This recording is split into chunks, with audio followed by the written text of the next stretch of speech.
So let's start without any delay. Today we are going to study about scientific name. Scientific name. Last lecture में आप लोगों ने nomenclature के बारे में पढ़ा, ठीक है। नॉमेनक्लेचर क्या होता है, फिर आपने देखा कि नॉमेनक्लेचर में हमने देशज नाम पढ़े और साइंटिफिक नेम पढ़े। तो अब साइंटिफिक नेम क्या होते हैं तो इसको सीखते हैं, ठीक। साइंटिफिक नेम मीन्स वैज्ञानिक नाम। साइंटिफिक नेम इज वैज्ञानिक नाम। किसी जीव का वैज्ञानिक नाम क्या होता है? किसी जीव का वैज्ञानिक नाम वह नाम होता है जिसके द्वारा वह जीव पूरे संसार में, पूरे यूनिवर्स में अपनी पहचान बताता है या पहचान पाता है। यह नाम किसी जैव वैज्ञानिक के द्वारा दिया जाता है।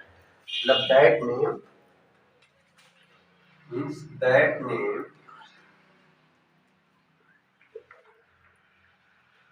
which is given by biologist. That name which is given by biologist. जैव वैज्ञानिक के द्वारा दिया गया नाम ही क्या कहलाता है? साइंटिफिक नेम कहलाता है, ठीक है। ये चीज आपको पता चली। अब आप जानते हैं कि साइंटिफिक नेम वह नेम होगा जो पूरे संसार में उसी नेम से कोई जीव जाना जाएगा, ठीक है। अब साइंटिफिक नाम, जैसे अगर हम बात करें राइस की, ठीक है, किसकी? राइस की। हर चीज की अलग अलग साइंटिफिक नेम होगी। तो राइस का अगर साइंटिफिक नेम हम कहें तो राइस का साइंटिफिक नेम क्या होगा? Oryza sativa. क्या?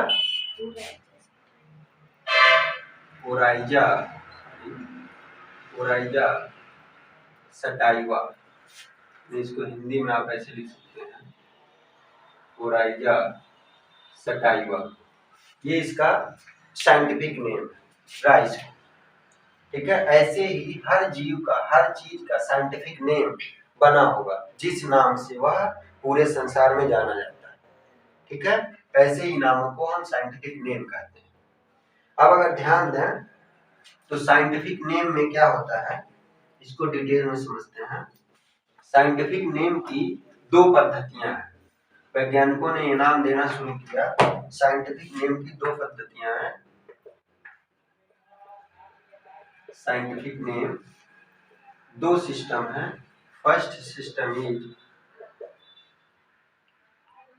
Binomial nomenclature. वैज्ञानिक नामकरण की दो सिस्टम है। पहले सिस्टम को आप बाइनोमियल नॉमेनक्लेचर बोलते हैं और दूसरा सिस्टम होता है ट्राइनोमियल नॉमेनक्लेचर, ठीक है। बाइनोमियल नॉमेनक्लेचर का मतलब द्विनाम पद्धति। द्विनाम पद्धति ऐसा सिस्टम जिसमें दिया गया नाम में दो शब्द हो, ठीक है, द्विनाम। उस सिस्टम को हम बाइनोमियल नॉमेनक्लेचर सिस्टम कहते हैं। ट्राइनोमियल नॉमेन सिस्टम त्रिनाम पद्धति। त्रिनाम पद्धति ऐसा सिस्टम जिसमें दिया गया वैज्ञानिक नाम में तीन वर्ड, तीन शब्द हो, उस पद्धति को हम ट्राइनोमियल नॉमेनक्लेचर बोलते हैं, ठीक है। अब एक एक पद्धति को हम पढ़ेंगे। तो द्विनाम पद्धति आप जानते हैं कि ये बाइनोमियल नॉमेनक्लेचर देने वाले प्रथम वैज्ञानिक, लास्ट क्लास में हमने डिस्कस किया था, कौन है वैज्ञानिक नाम देने वाले? कैरोलस लिनियस, है ना। कैरोलस लिनियस, ये कैरोलस लिनियस ने ही तो नामकरण शुरू किया था वैज्ञानिक नाम, जो पिछले क्लासेस में आप लोग जानते हो। इन्होंने 1758, किस ईयर में? 1758 में अपनी पुस्तक लिखी, कौन सी? सिस्टेमा नेचुरी। सिस्टेमा नेचुरी। नेचुरी में आप वाई लिखा चाहे ए ई लिखें, कोई दिक्कत नहीं इसमें, ठीक है। तो इन्होंने सिस्टेमा नेचुरी नामक अपनी पुस्तक लिखी। ये भी बात तुम प्रीवियस क्लास में जाने हो। सिस्टेमा नेचुरी में इन्होंने 4300 कुछ जीवों का वैज्ञानिक नामकरण किया था। इसके 10वें संस्करण में इन्होंने बाइनोमियल नॉमेनक्लेचर को बताया है। ठीक है, द्विनाम पद्धति के बारे में इस पुस्तक के, ये बुक है, इस बुक के 10वें संस्करण में इन्होंने 10th एडिशन ऑफ सिस्टेमा नेचुरी में इन्होंने बाइनोमियल नॉमेनक्लेचर का जिक्र किया। बात समझ आई? तो ये बाइनोमियल नॉमेनक्लेचर करते समय कुछ महत्वपूर्ण बिंदुओं को ध्यान में रखा गया है। ठीक है, उन पे भी हम डिस्कस करेंगे। तो इससे पहले हम देखते हैं कि ट्राइनोमियल नॉमेनक्लेचर क्या होता है। ठीक है, ट्राइनोमियल नॉमेनक्लेचर में किसी भी जीव के नाम में 3 वर्ड होंगे। ठीक है, 3 वर्ड होंगे। पहला वर्ड उसके जीनस को बताएगा, मतलब किसको बताएगा?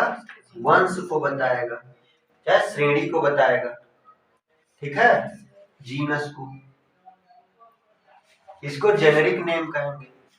दूसरा वर्ड होगा जो, वो उसकी जाति को बताएगा, मतलब स्पीशीज को बताएगा।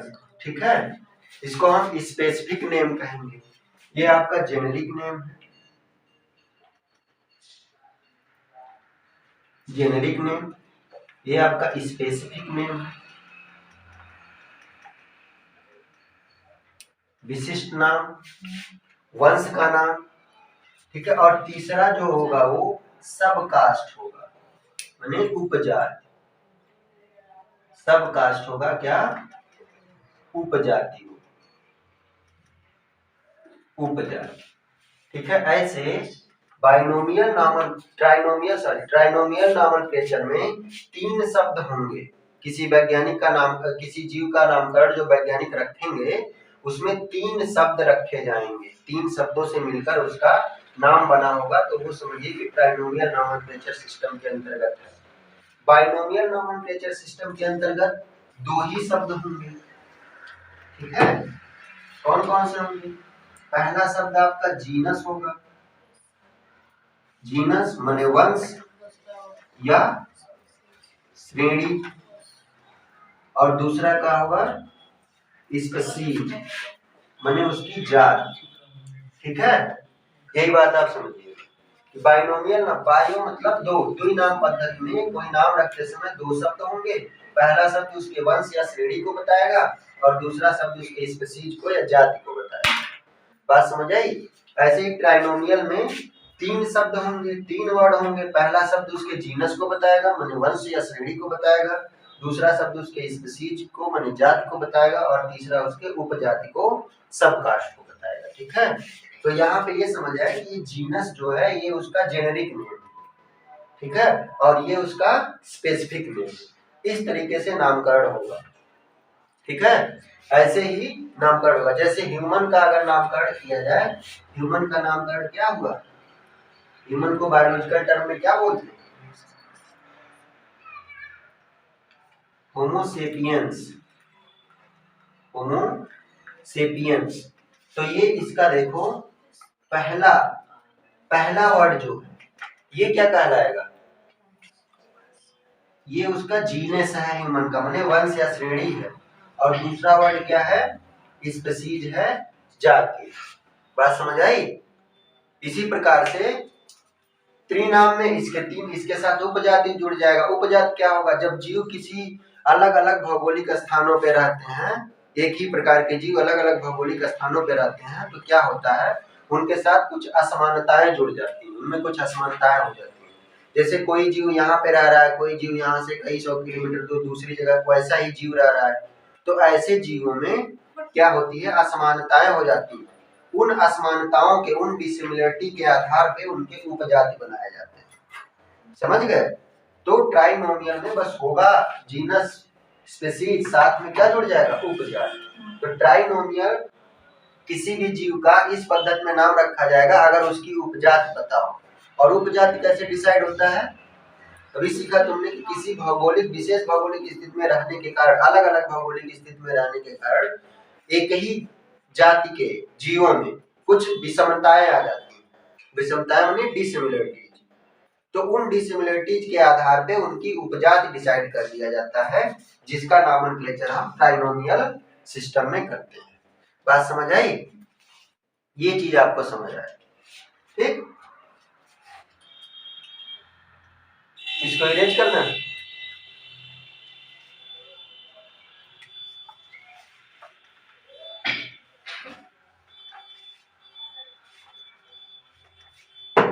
अब मान लीजिए आपने किसी का नाम लेना है, कोई एक वैज्ञानिक नाम है डोमेस्टिक, घरेलू चिड़िया का वैज्ञानिक नाम है पैसर डोमेस्टिकस। पैसर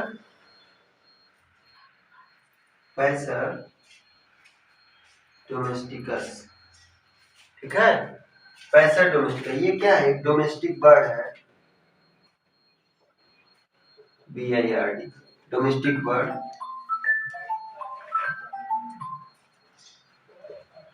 घरेलू चिड़िया, ठीक है? घरेलू चिड़िया क्या है? पैसर डोमेस्टिकस। मीन्स इसका जो ये पहला वाला वर्ड ये किस चीज को डिसाइड करेगा, किस चीज को डिनोट करता है? ये डिनोट करता है जीनस को, माने उसका वंश क्या है, उसकी जाति क्या है। और डोमेस्टिकस उसके स्पीशीज को, उसके जाति को, ठीक है? ऐसे ही किसी भी जीव का जब बाइनोमियल नॉमेनक्लेचर सिस्टम के अंतर्गत नामकरण किया जाएगा तो दो शब्द होंगे। पहले शब्द को जीनस और दूसरे शब्द को स्पेसीज बोला जाएगा। और ये दोनों शब्द जो होंगे ये किस लैंग्वेज में होंगे? लैटिन वर्ड होंगे, लैटिन वर्ड होंगे। ये वैज्ञानिकों के द्वारा तरीका डिसाइड किया गया जिसमें ये साइंटिफिक नेम रखते हैं। अब हम एक लिस्ट तैयार करेंगे जिसमें कुछ जीव और उनके वैज्ञानिक नाम लिखे जाएंगे और इस लिस्ट को आप लोग अपनी कॉपी में नोट करिएगा, ठीक है? इसमें एक तरफ हमारे जीवों का साधारण नाम होगा और एक तरफ वैज्ञानिक नाम। तो ये आपके सामने कुछ साइंटिफिक नेम, कुछ साधारण नेम और साइंटिफिक नेम का टेबल आपके सामने, ठीक है? आपने अभी क्या सीखा कि किसी भी जीव का जो वैज्ञानिक नाम होगा अगर बाइनोमियल नॉमेनक्लेचर सिस्टम में रखा गया हो तो उसमें दो वर्ड होंगे। तो देखिए जितने सामान्य नाम है उन सबके वैज्ञानिक नाम में दो दो वर्ड हैं, ठीक है? तो आप देखिए यहाँ पे भैंस, ये बफेलो, सामान्य नाम भैंस है लेकिन इसका वैज्ञानिक नाम है बोस बुबैलिस, दो वर्ड। तो पहला वाला वर्ड क्या शो करेगा? उसका जीनस यानी वंश शो करेगा और दूसरा वाला वर्ड उसकी स्पीशीज, इस तरीके से, ठीक है? जात। बाइनोमियल नॉमेनक्लेचर में दो वर्ड होने और दो वर्ड होने इस बात को समझो कि वैज्ञानिकों ने दो बाइनोमियल नॉमेनक्लेचर करते समय कुछ बिंदुओं पर ध्यान दिया। पहला पॉइंट ये था कि जो भी नामकरण होगा उस नाम में जो शब्द होंगे वो शब्द लैटिन वर्ड के होंगे, पहली बात। दूसरी बात, दोनों शब्द में पहला शब्द जीनस को, वंश को प्रदर्शित करेगा और दूसरा वर्ड होगा जो वो जाति को प्रदर्शित करेगा, ठीक? ये दो बात ध्यान रखी। तीसरी बात उन्होंने ध्यान रखा कि लिखते समय पहले शब्द का पहला कैरेक्टर कैपिटल लेटर में होगा और दूसरे शब्द का पहला कैरेक्टर स्मॉल लेटर में शुरू होगा। ये तीन बातों का तो ध्यान ही ध्यान देना है। चौथी बात, ये सभी इटैलिक्स में लिखे होंगे। बुक में आप देखो कि कहीं भी वैज्ञानिक नाम लिखा होगा तो इटैलिक्स में लिखा होगा, ठीक है? तो ये है आपका कोई भी सामान्य नाम, किसी भी जीव का जो वैज्ञानिक नाम होगा उसमें दो वर्ड जरूर होंगे बाइनोमियल नॉमेनक्लेचर में। ट्राइनोमियल नॉमेनक्लेचर में तीन वर्ड।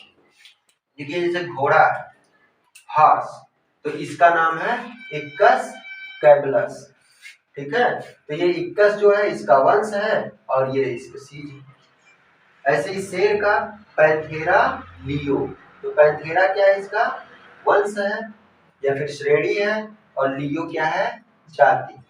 तो इस जाति के जितने जीव, इस वंश में शेर की जगह और क्या होगा?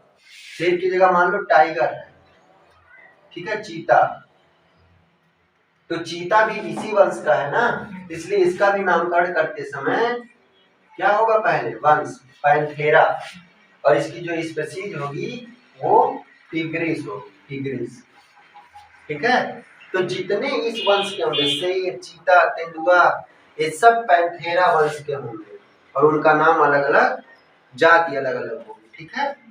ऐसे ही आम का मैग्नीफेरा इंडिका, इसमें मैग्नीफेरा उसका जीनस है, वंश है, और इंडिका उसकी जाति है।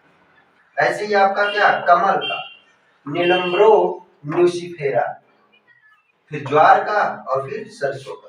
तो ये आपने कॉपी कर लिया, और इससे पहले हमने घरेलू चिड़िया का बता ही दिया है। ये सब चीजें आपको लर्न होनी चाहिए। ऐसे ही मेढक का है, फ्रॉक का राना टिग्रीना। तो आप लोग कुछ वैज्ञानिक नाम और ढूंढ के घर से और नोट्स बना के लेके आएंगे, ठीक है, ये आपका होमवर्क रहेगा। बाइनोमियल नॉमेनक्लेचर समझ आ गई।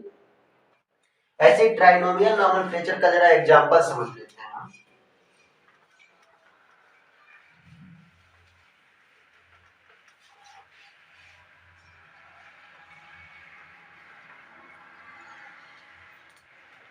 ट्राइनोमियल नॉमेनक्लेचर को समझते हैं, ठीक है। ट्राइनोमियल नॉमेनक्लेचर को समझते हैं। ये आपका ट्राइनोमियल नॉमेनक्लेचर, तो बाइनोमियल नॉमेनक्लेचर में क्या हुआ भाई, वैज्ञानिक नाम रखते समय 2 वर्ड होंगे, तो ट्राइनोमियल में क्या होंगे, 3 वर्ड, ठीक है। पहला वर्ड क्या होगा, उसका जीनस होगा, माने वंश होगा। दूसरा वर्ड जाति होगा, और तीसरा उपजाति। इस बात को समझना, उपजाति माने क्या, विशेष भौगोलिक स्थिति में रहने के कारण या अलग अलग भौगोलिक स्थिति में रहने के कारण उस जीवों में, एक ही प्रकार के जीवों में अलग अलग सिमिलरिटीज हो जाती है, माने डिसिमिलरिटी हो जाती है, असमानताएं आ जाती है, डिसिमिलरिटी, ठीक है। उन डिसिमिलरिटी के आधार पे उनका उपजाति डिसाइड होता है, ठीक है। जैसे अगर हम बात करें कौवे का बाइनोमियल नॉमेनक्लेचर में जो नामकरण है वो क्या है,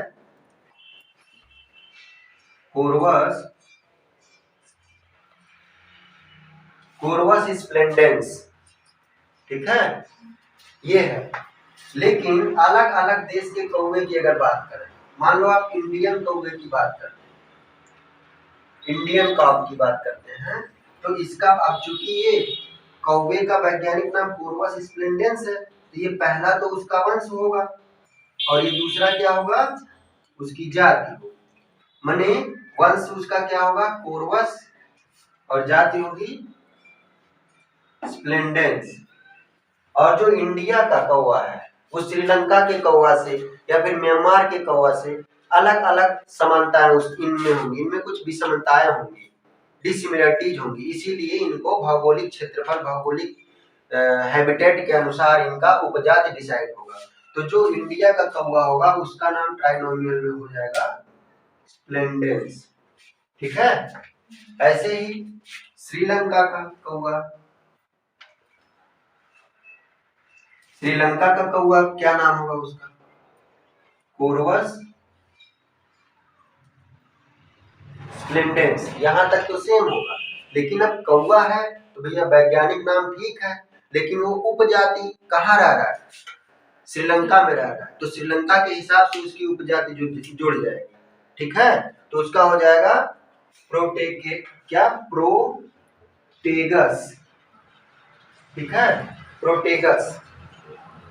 क्या होगा, प्रोटेगेटस होगा, सॉरी यहाँ पे क्या होगा, प्रोटेगेटस, ये उसकी उपजाति है। अगर कहीं पे प्रोटेगेटस लगा है माने वो श्रीलंका का कौवा है। तो इस तरीके से एक ही जीव है, कौवा ही है, लेकिन भौगोलिक स्थिति हट गई, तो भौगोलिक स्थिति के कारण श्रीलंका के कौवे में और इंडिया के कौवे में कुछ डिसिमिलरिटी आ जाएगी, इसके आधार पर उसका उपजाति डिसाइड होगा। तो ट्राइनोमियल में नामकरण करते समय हम उपजाति का भी ध्यान रखते हैं, ठीक है।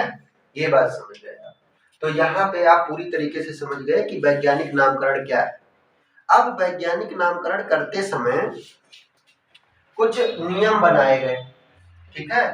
वैज्ञानिक नामकरण के कुछ नियम बनाए गए, इन नियमों को इंटरनेशनल लेवल पे एक्सेप्ट किया गया, अंतरराष्ट्रीय लेवल पर। तो इनकी कुछ अंतरराष्ट्रीय पद्धतियां बनाई, ठीक है। क्योंकि भाई ये बहुत सारी विविधताएं हैं, जीव कई प्रकार के हैं, पौधे भी जीव हैं, वायरस भी हैं, बैक्टीरिया भी हैं, एनिमल भी हैं। तो इनके लिए अलग अलग कुछ नियम बनाए गए और इनको इंटरनेशनल संहिता के अनुसार सीखा गया। तो देखो इसमें कुछ कोड है, जैसे ICBN, ICZN, ICBN, ICVN, ठीक है। ये इंटरनेशनल कुछ नियम बनाए गए, उन इंटरनेशनल नियमों का अंतरराष्ट्रीय लेवल पे कोडिंग करी गई जिसमें नाम। तो ये ICBN अगर आपसे कहीं पूछा जाता है तो इसका मतलब क्या है, international code of botanical nomenclature. International code of botanical nomenclature माने इसके अंतर्गत सारे बोटेनिकल नामकरण होंगे, मतलब वनस्पतियों का नामकरण होगा। ये अंतरराष्ट्रीय संहिता, इस अंतरराष्ट्रीय सिस्टम के अंदर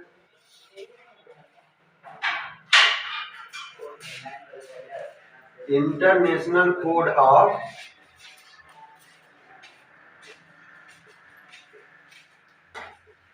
zoological nomenclature,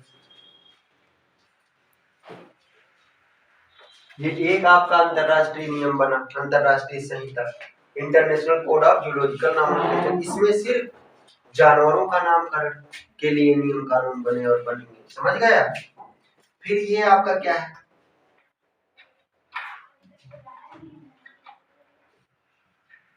international code of bacterial nomenclature. Bacterial nomenclature, bacteria के लिए जो इंटरनेशनल संहिता बनाई गई वो आपकी ICBN है। ऐसे ये किसके लिए होगा,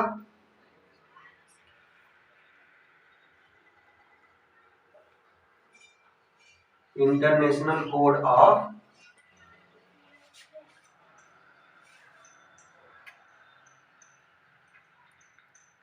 वाइटल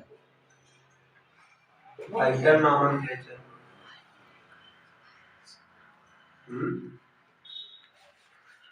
क्या क्या कह रहे हैं, वायरल है, हाँ वायरल, ठीक है वायरल करिए। International code of viral nomenclature, ठीक है। इस तरीके से तुम्हारे ये 4 अंतरराष्ट्रीय संहिताएं बनाई गई, अंतरराष्ट्रीय नियम कानून बनाए गए, ठीक, और अलग अलग तरीके से उनका नामकरण होगा। तो ये बात हमने सीखा, माने आपने वैज्ञानिक नाम कैसे पढ़ता है, वैज्ञानिक नाम कैसे दिया जाता है, किसका क्या वैज्ञानिक नाम है, सब पढ़ लिए। अब हम अगली क्लास में क्या पढ़ेंगे, अगली क्लास में हम एड्स के बारे में पढ़ेंगे। एड्स माने वो वाला एड्स नहीं, ये वाला एड्स। एड्स माने साधन, ठीक है। माने यहाँ पे हर्बेरियम क्या होता है, जूलॉजिकल पार्क क्या होते हैं, बोटेनिकल गार्डन क्या होता है, गार्डन क्या होते हैं, जहाँ पे जीवों को प्रिजर्व किया जाता है, सुरक्षित रखा जाता है, उनके बारे में हम अगली क्लास में पढ़ेंगे, ठीक है।